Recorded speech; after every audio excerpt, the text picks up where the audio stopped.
Well, here we are again. Only we have something quite dissimilar to what's been going on.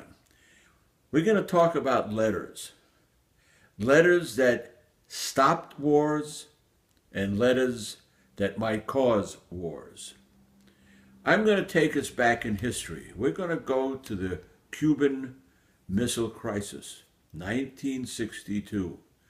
Had a wonderful president, a young man called John F. Kennedy, and on the other side of the world, a Russian by the name of Khrushchev. It was apparent that there were missiles and missile silos in Cuba. And the president, this time JFK, was confronted because around him were all kinds of militarists, i.e. Curtis LeMay, a general of World War II fame. He was for bombing Cuba. The president, for 2 weeks, was absolutely beside himself. Now we're going to transpose the time and hear what we're going to say. How about 47 Republicans in 1962 sending by teletype, because letters had not been emails, but they decided to tell Khrushchev, you can't trust JFK. So regardless of what he types to you, you can't trust it. We would have had World War III. My goodness, now it's 2015. 47 senators. Sounds like a Roman Greco evaluation, doesn't it? The senators met, led by a guy called Cotton. In this case, this Cotton should be forgotten because what he did was not even pardonable. It was the following.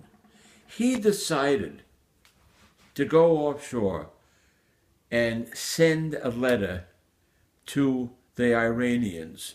Sure, I don't trust the Iranians, they don't trust me, but just think of at the time of 1962, we didn't trust the Cubans didn't trust us. And what we've done now is we have taken a letter that hopefully will not make my grandchildren have to be involved with World War III. I know another way not to have a third world war because I'm reading a book now about catastrophe by a guy named Hastings who talks about 1914 and the beginning of World War I. And he points out again that most leaders predetermine that they want to use their military might. I'm kind of worried. And I know a way maybe we can stop it. Let's have the draft again. Not an all-volunteer army. Let's draft, at this time you're going to draft little girls along with little boys because we want equality in the sexes. We have a draft, not so quick, to have World War III. I'm finished.